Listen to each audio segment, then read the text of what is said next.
And of course, we only buy profitable businesses, so it's making a profit. So the day you buy it is now making a profit for you. I spent 25 years buying and selling businesses, and about 7 or 8 years ago, someone said, "How do you do it? Teach us how to do it." So I got a small hotel meeting room in Putney. 12 people came along, listened to how I did it. I thought that was the end of it. I thought that was the one and only time people would be interested. And then more people said, "Can you tell us how to do it?" So I hired a bigger room. And now we've had over 13,500 people around the world do our training program. So it grew very, very quickly, unintentionally. And now we run training programs on Zoom for people all around the world. I've been running one today for 25 of our top clients. I'm going to Australia in November, running a 3-day event on the Gold Coast in November. We were in Dubai just a few weeks ago running an event there. So we do this all around the world, and we help business owners who want to acquire other businesses, and we help entrepreneurially minded people who want to get into business, buy an existing profitable business rather than having to start one from scratch. Because the culture in the UK is you go and start a business from zero and you work 3 years without making any money, and maybe it works, maybe it doesn't.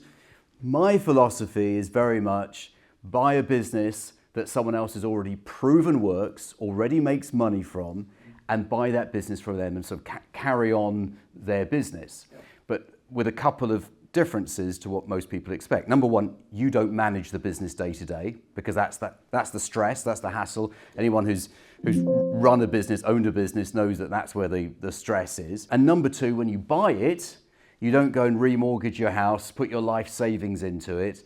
You buy it without using any of your own cash, which means that anyone can do this. It's not just people who've got millions of pounds in the bank.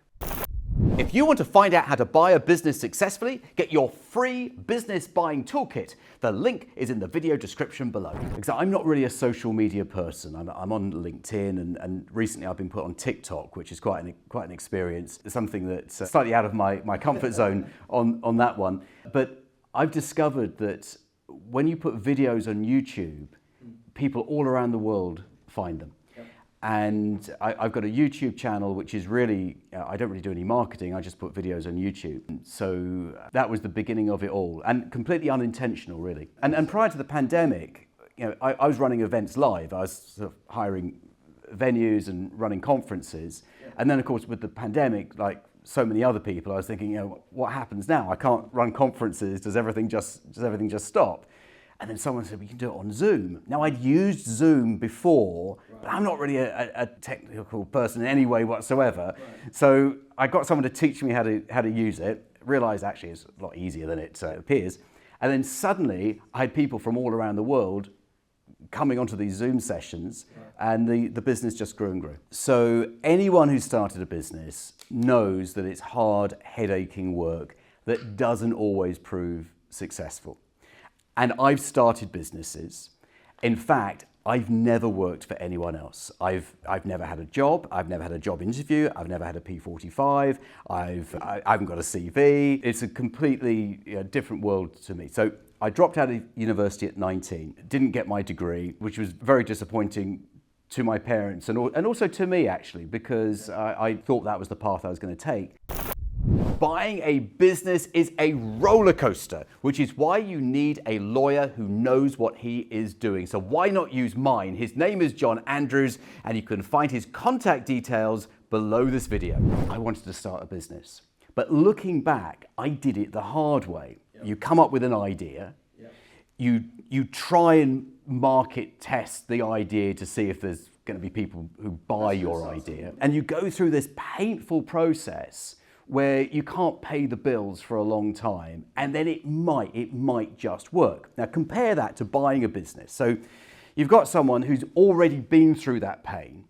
They have a business that's been established for a number of years, and we always say never buy a business that's been established for less than 5 years. Okay. But usually it's retiring owners. They've owned the business for 10, 15, 20, 25 years. Yeah. The business is proven. Now it might have seen better days, because sometimes people fall out of love with their business over the years and they don't pay so much attention to it. But we've got a business that's making money, and that's the most important thing. Because if it doesn't make money, then it's not a business. Yeah. Okay?